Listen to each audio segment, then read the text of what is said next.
welcome back to another edition of the Magic Latest Podcast, the podcast where we discuss everything Orlando Magic basketball. I'm your host, Jalon Dixon. Today we got a couple of things to get into, but before we get started, remember to like, comment, and subscribe. Hit that post notification bell so you always know when we're dropping new videos. Hit that hype button on YouTube so we can hit that algorithm. And shout out to the sponsor of today's podcast, Kalshi, your sports stock market where you can make trades on anything from who you believe will be the 2027 NBA champion to who you believe will be taken tomorrow night on NBA draft night. The 2026 NBA draft is right around the corner. Use promo code FANARCBasketball to let them know we sent you. More on that a little bit later on, but let's go ahead and get right into today's episode. It feels as though with draft night right around the corner that the NBA offseason is officially starting, right?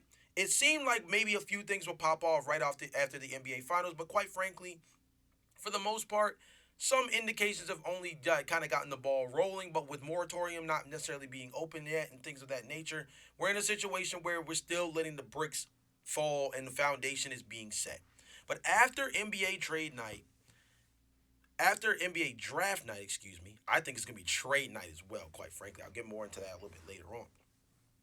I believe that the Orlando Magic understand and should understand where their very first move should be.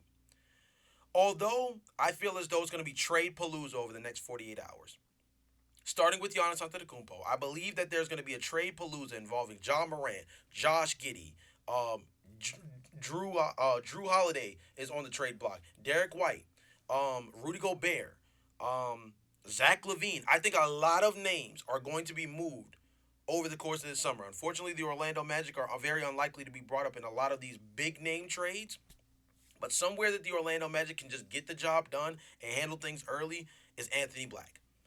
I believe that the favorable contract for Anthony Black, in my personal opinion, the Orlando Magic should be coming to the table with 4 years, 85 million. That puts you at about 20 to 21 million puts you on about 20 to 21 million annually with a chance to have raises included. Now, of course, that's going to have a lot to depend on Anthony Black's development over the course of time. I think it also is a strong indicator that Anthony Black is not necessarily our starting point guard yet, but he is somebody that we want to position to maybe be the starting point guard of the future. I believe that Jalen Suggs is not safe. He may be safe for this summer, but I don't believe that Jalen Suggs is safe overall as a potential trade candidate for the Orlando Magic by as soon as the NBA trade deadline of this upcoming season. But I think that getting someone like Anthony Black already locked up, I think is a very smart move for the Orlando Magic, given the fact that although financially they're put in a very tough spot right now, locking up Anthony Black also makes him a usable trade piece moving forward if it does come down to that as far as having high salary that you can use to focus on getting more depth on this team, right? I think that the idea of using Anthony Black as a throw-in piece is very dangerous at his $10 million dollars as is because his $10 million dollars right now is very, very valuable as a low-value bar for a team that could be getting high upside from a guy who was arguably a most improved player candidate for a majority of last year.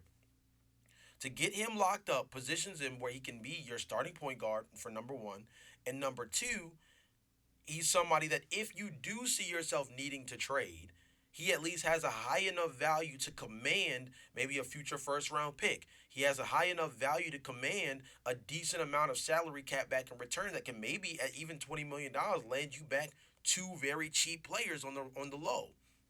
So I think that if the Orlando Magic don't do anything major this offseason, which I highly doubt from all indications from Jeff Weltman. Jeff Weltman even recently spoke on believing that Franz Wagner is going to have a very strong summer this upcoming summer.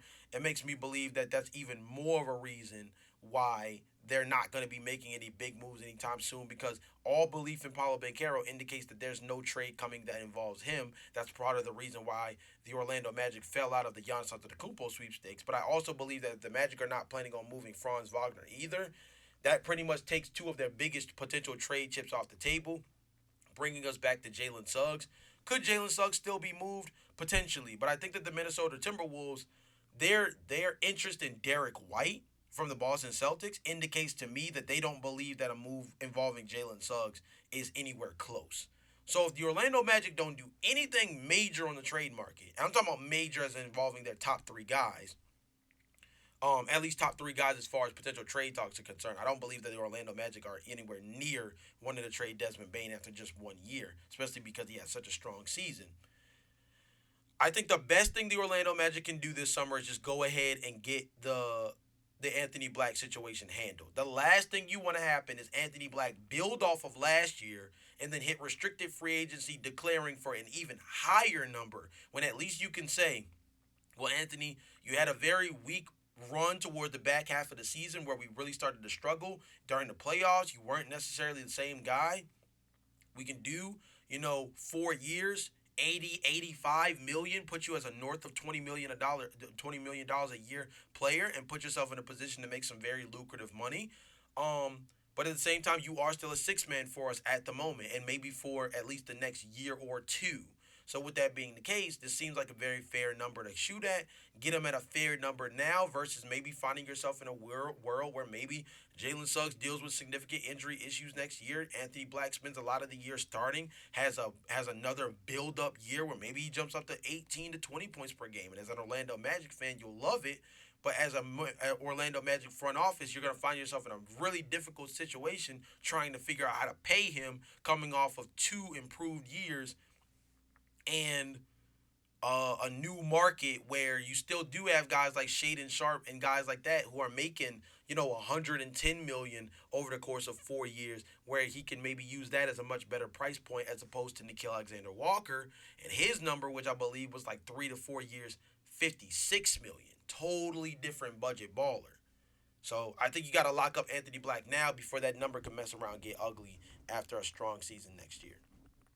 Next up, I believe somebody that the Orlando Magic should at least call about is Isaiah Joe. Recently, one of the more interesting trades happened, and interesting as in terms of the player involved, not necessarily any real star value around it. But Aaron Wiggins of the Oklahoma City Thunder was moved for for two future second round picks, and of course, although Aaron Wiggins is not a crazy name, the number that he was moved at, around 21 million for two second round picks, indicates that the Oklahoma City Thunder are starting to make a couple of their cost cutting moves in order to position themselves to still be able to make proper retains, like maybe being able to bring back Lucas Dort, of course, maybe being able to do a renegotiation and extension with Isaiah Hartenstein, and of course, one of the bigger names that they're going to have to figure out financially, of course, is Cason Wallace.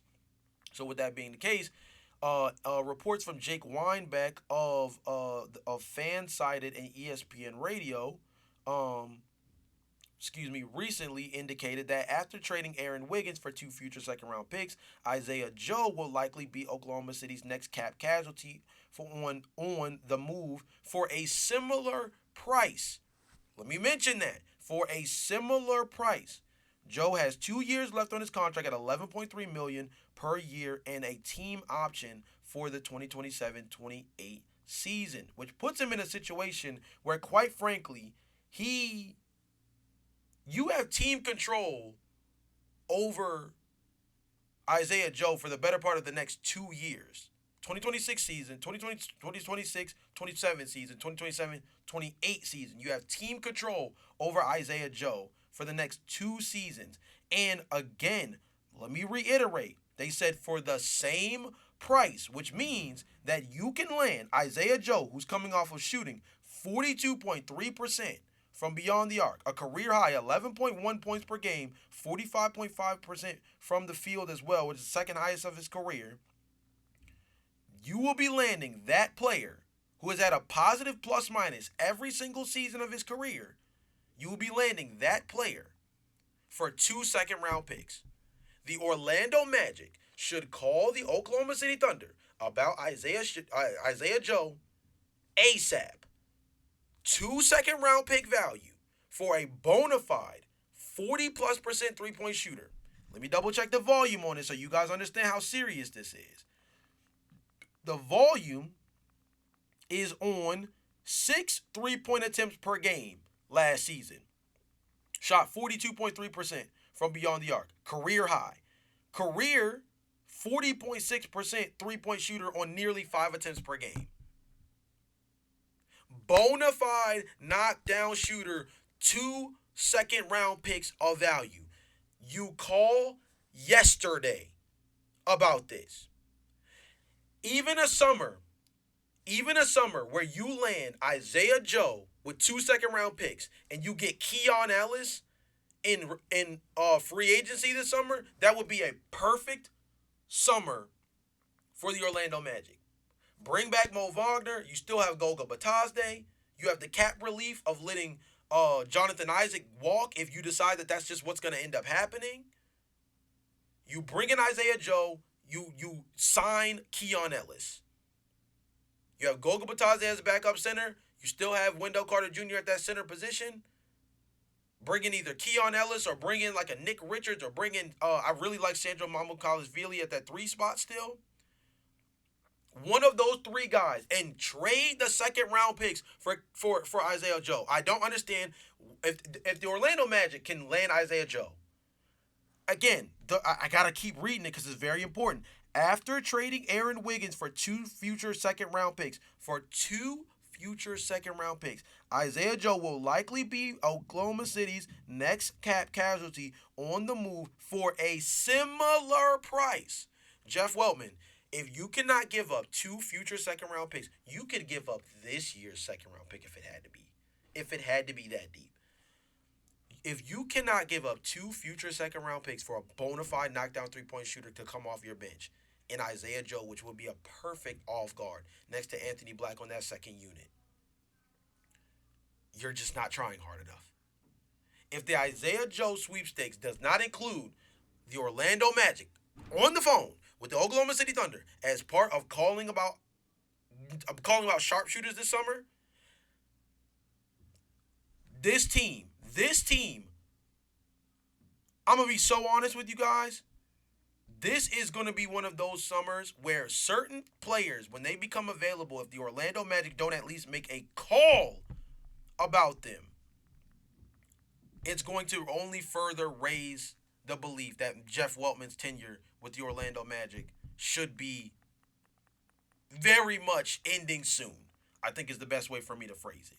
Because, oh my goodness, to know that Isaiah Joe's value could be 2 future, not a 1st-round pick, not a 1st-round pick and a young player, not a 2nd-round pick and a young player. No, 2 first-round. I keep tricking myself. 2 2nd-round picks, 2 future 2nd-round picks is all you would need to get a bona fide 40+% 3-point shooter who takes anywhere between 5 to 6 of those attempts per game. I mean, come on now. This is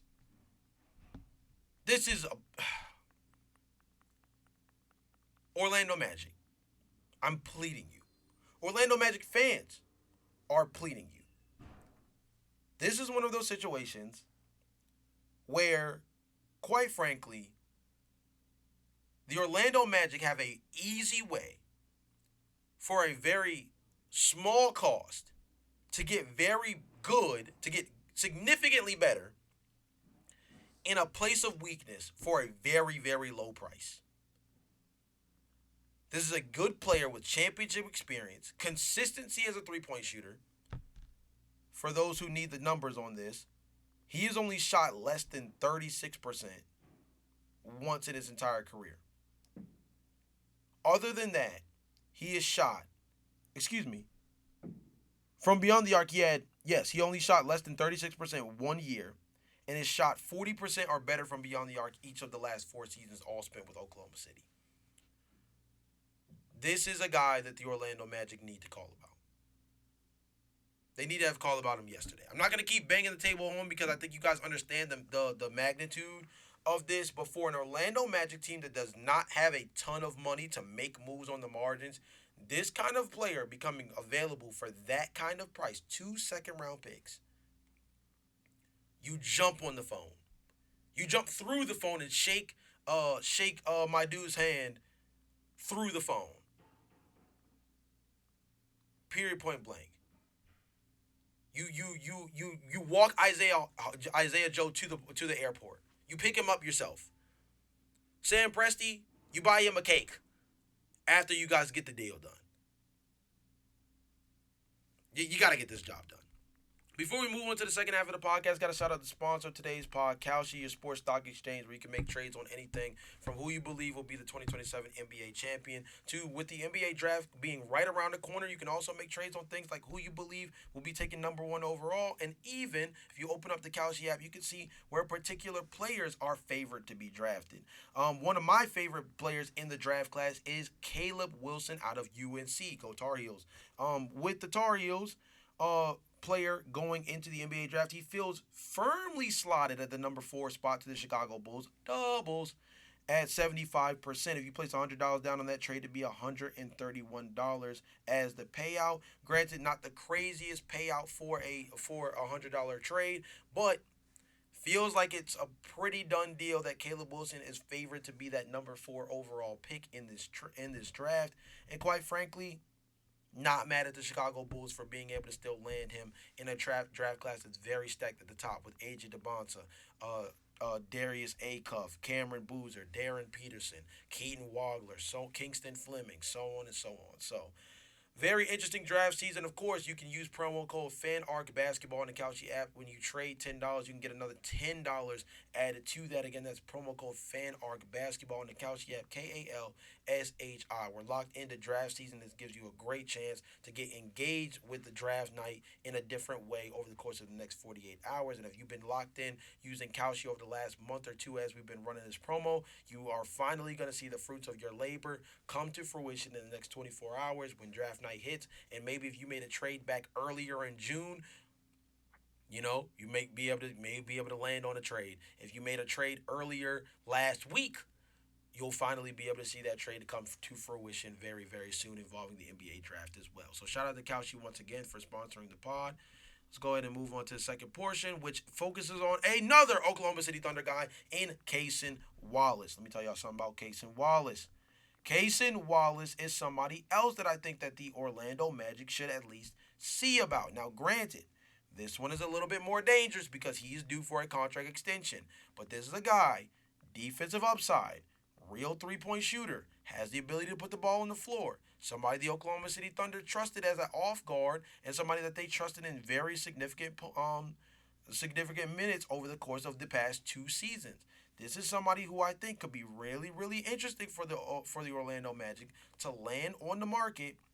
Where if the Oklahoma City Thunder feel like they cannot afford Isaiah Joe long term, there is a world where maybe, just maybe, the Orlando Magic should see about what the price of Cason Wallace looks like. I don't necessarily know how good or bad they believe that they can land somebody like Cason Wallace, but Cason Wallace is, quite frankly, the exact kind of player that the Orlando Magic should be trying to see about as far as landing somebody that could come in at that backup point guard position that could be very favorable as far as being able to give this team some real depth, some real point of attack defense. I don't think that the Oklahoma City Thunder are just going to let him walk in an unrestricted free agency, and maybe he ends up costing a little too much for the Orlando Magic. But and specifically, I bring up Cason Wallace because Lucas Dort can be brought up in this as well. I believe he's up for about $17.1 million. The Oklahoma City Thunder are going through a cash crunch. They just had to decline the player option, or decline the team option, on Kenrich Williams as well. Isaiah Joe is on the trade block. Aaron Wiggins was just moved. There is a world where even on draft night, the Oklahoma City Thunder move one, if not both, of those 2 first-round picks that they have. The Oklahoma City Thunder are going into a mini yard sale. I wouldn't say fire sale. It's more of a yard sale. It's kind of like they're guys on the back end of the roster that could be, valuable players for different teams, but just are not gonna be long-standing pieces for the Oklahoma City Thunder because they're gonna start becoming expensive for a team that still has high aspirations to compete in the Western Conference and have already paid Shai Gilgeous-Alexander, Jalen Williams, and Chet Holmgren. They're gonna have to start making some real cost-cutting moves, in order to be in a position where they can still maintain this flow they've had of bringing in young talent, being able to, uplift players like the Jared McCains of the world that they traded for, AJ Mitchell, so on and so forth. As their team becomes more and more expensive on the back end, their roster that already is expensive now becomes a little bit more protected. Um, or they feel the need to protect them a little bit more by moving off of some of these players that are becoming more expensive, because as they become more expensive, it makes guys like Chet Holmgren, it makes guys like Jalen Williams even more expendable because of the fact that their contracts are so large, right? So Isaiah Joe, Casey Wallace, Kenrich Williams, Lugans Dort, these are all guys that are going to get real burn from other teams. Of course, Kenrich Williams is now an unrestricted free agent. Isaiah Joe could be on the move. Aaron Wiggins already moved. Casey Wallace could be moved. But if I'm the Orlando Magic and I don't have a lot of trade capital and I'm just trying to land a valuable player for a low price, the Oklahoma City Thunder are for certain a team that the Orlando Magic should be calling about. Last but not least, I want to leave this on the table for you guys. I'm going to do an entire show tomorrow on draft day dedicated to the point guard slash shooting guard position, small forward position, and power forward slash center position, and then kind of my overall thoughts on what the Orlando Magic should do with their second round pick. That's going to be on tomorrow's episode ahead of the NBA draft. So I'm basically going to give you a big breakdown on every draft prospect that I think the Orlando Magic should consider with that number 47 overall pick in the upcoming draft. Um, but quite frankly, I do want to also hear what you guys think are some interesting prospects that the Orlando Magic should consider targeting with that second round pick. Again, I'll probably